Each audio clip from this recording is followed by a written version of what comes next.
ఇది గెలుపు పాట కాదు. ఇది యుద్ధానికి పిలుపు కాదు. ఇది ఒక మనిషి తన లోపల తాను నిలబడిన ఘడియ. ఈ పాటలో హీరో మాట్లాడడు, మన ఆత్మ మాట్లాడుతుంది. సిరివెన్నెలగారు ఇక్కడ ఒక వ్యక్తిని కాదు, మనిషి అంతరంగాన్ని వేదికపై నిలబెట్టారు. సాధారణంగా సాహసమంటే బయట కనిపించే ధైర్యం అనుకుంటాం. కాని ఇక్కడి సాహసం ఇతరులతో పోరాడే ధైర్యం కాదు, తన లోపలి భయాలతో యుద్ధం చేసే తత్వం. సిరివెన్నెల చెప్పే సాహసమంటే నిజాన్ని చూసే ధైర్యం, అన్యాయాన్ని ప్రశ్నించే శక్తి, నష్టాన్ని భరించే సహనం. ఇదే ఆధ్యాత్మిక వీరత్వం. ఇక్కడ పదమంటే మాట కాదు, అది ప్రతిజ్ఞ, అది సంకల్పశక్తి. మనిషి మాట మార్చవచ్చు, కాని సంకల్పం మారితే అతని జీవితం మారిపోతుంది. ఈ పాట చెబుతోంది, నీవు చెప్పే ప్రతి మాట నీ అంతరాత్మ అంగీకరించిందా? నీ మాటకు నీ జీవితం సాక్ష్యమా? ఇదే వాక్కు తపస్సు.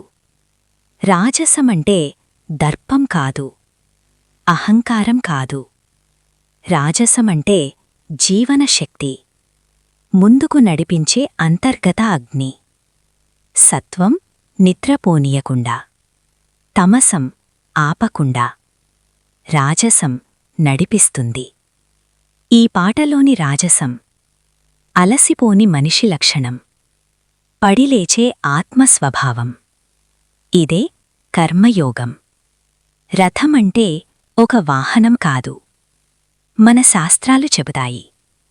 శరీరం రథం, ఇంద్రియాలు గుర్రాలు, మనస్సు సారథి, ఆత్మ యాత్రికుడు.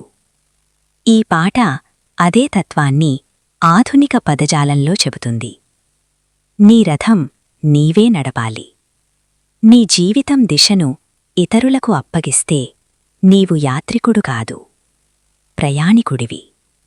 ఈ పాట విజయాన్ని హామీ ఇవ్వదు, కాని నిలబడే ధైర్యమిస్తుంది. ఫలితాన్ని కాదు, పోరాట విలువను నేర్పిస్తుంది. సిరివెన్నెలగారి కలం ఇక్కడ మనకొక ప్రశ్న వేస్తుంది.